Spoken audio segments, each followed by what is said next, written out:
Misteri Jembatan Bangkir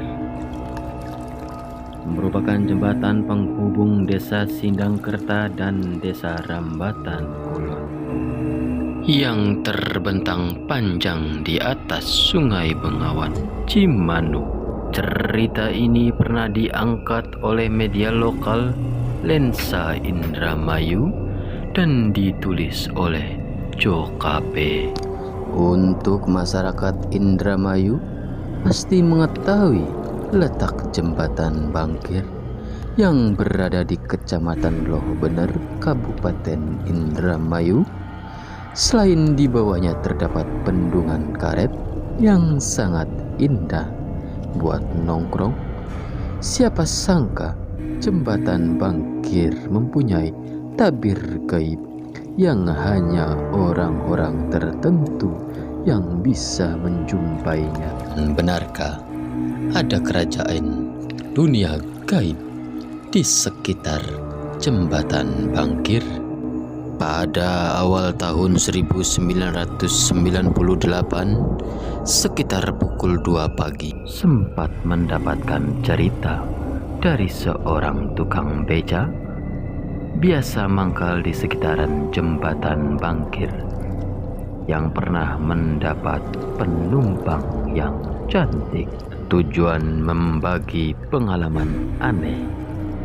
Baru beberapa minggu lalu dijumpainya, Mamang Becak mengungkap pernah dibawa ke suatu tempat tujuan yang sangat jauh oleh wanita tersebut. Di sana dirinya menyusuri kota megah seperti kerajaan, dan Mamang bercerita kepada penulis saat itu malam sepi banget, Mas. Yang mangkal cuman ada 2 orang. Dan saya membawa penumpang ke wilayah Cidempet, dan saya mendapat penumpang menuju desa Teluk Agung. Yang naik becak saya orangnya cantik banget. Namun ketika sudah menuju turunan arah Sasak Balas, suasana jalan dan yang lainnya mendadak berubah. Sepertinya saya belum pernah lewat jalan tersebut.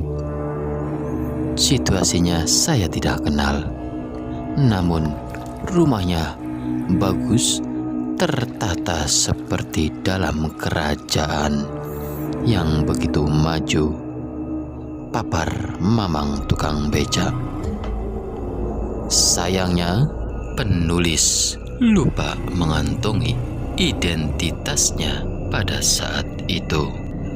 Dengan perasaan antara sadar dan tidak sadar, sementara hati yang terus bertanya, kejanggalan tersebut semakin menjadi manakala dirinya mendapati gerbang pintu masuk yang dianggap sebuah pasar.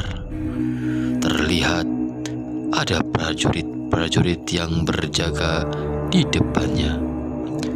Para prajurit tersebut bermuka buaya dan berbadan manusia.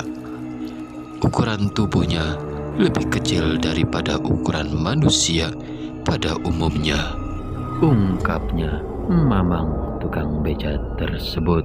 Mendapat gambaran aneh yang ditemuinya sepanjang jalan, tidak kunjung sampai tujuan. Pada akhirnya Mamang Becak menyadari telah dibawa ke dunia gaib. Dengan kesadaran penuh, dirinya mengucap istighfar. Dengan apa yang dilihatnya, namun anehnya, ketika menyadari semuanya yang terjadi, dirinya sudah berada di lokasi sebelah bendungan karet dengan kondisi terbangun dari tidurnya. Bertahun-tahun lamanya pengalaman tukang becak Saat bercerita, penulis sudah melupakannya. Namun, kejadian serupa menimpa seorang perempuan, sebut saja Mimi, 45 tahun, wanita asal desa Rambatan Kulon, yang pernah bertemu sosok orang berkepala buaya di tengah jembatan Bangkir. Flashback ke belakang membenarkan apa yang dilihat tukang becak tersebut, merinci pengalamannya kala itu. Mimi pulang dagang, menutup warungnya sekitar jam 12.30 WIB. Setelah itu, Mimi menunggu jemputan dari seorang suami yang sampai saat itu tak kunjung datang. Karena kelelahan menunggu, Mimi memutuskan untuk berjalan kaki. Memang benar Mas, waktu belum seramai sekarang sering ada kejadian aneh.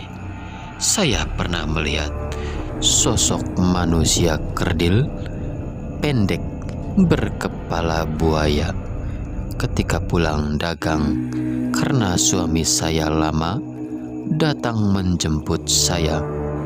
Karena saya sudah tidak sabar nunggu, saya jalan kaki, tutur Mimi menceritakan kepada penulis. Lebih lanjut, Mimi mengaku melihat dengan jelas dan gamblang, bukan halusinasi, karena saat itu dirinya langsung bertatap muka ketika papas lewat dengan manusia kerdil berkepala buaya dengan baju kayak prajurit di film pendekar. Saya jalan kaki Mas, di arah yang sama. Mereka berdua juga jalan kaki. Awalnya saya tak menyadari karena dialog mereka berdua tidak jelas. Jadi saya nengok, sungguh kaget pas nengok ke belakang. Moncongnya panjang kayak buaya, bajunya seperti prajurit zaman dahulu, kayak di film pendekar. Imbuh, kata Mimi, ketika ditemui di rumahnya yang sekarang pindah di desa Sindangkerta, Kecamatan Loho Bener, Indramayu, menyimpan cerita rakyat kabut mistis yang menjadi perdebatan. Jembatan Bangkir adalah jembatan poros penghubung yang begitu vital untuk masyarakat melakukan aktivitas sehari-hari. Lalu, apakah benar cerita tersebut? Dalam hal ini, penulis mengembalikan kepada penilaian dari para pembaca dan pendengar sekalian yang bisa bijak untuk memberikan pandangannya. Karena harus kita akui, pada masa kini kita lebih dipaksa untuk menggunakan logika, lebih fokus belajar ilmu-ilmu pengetahuan yang berhubungan dengan keduniawian, lebih menggunakan olah otak, bahkan menertawakan hal yang berbau gaib. Padahal seperti kita ketahui dari cerita rakyat di atas, bahwa dunia ini dipenuhi dualisme.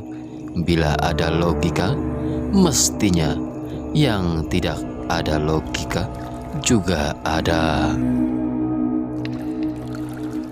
Mungkin itu saja yang dapat saya sampaikan melalui cerita rakyat.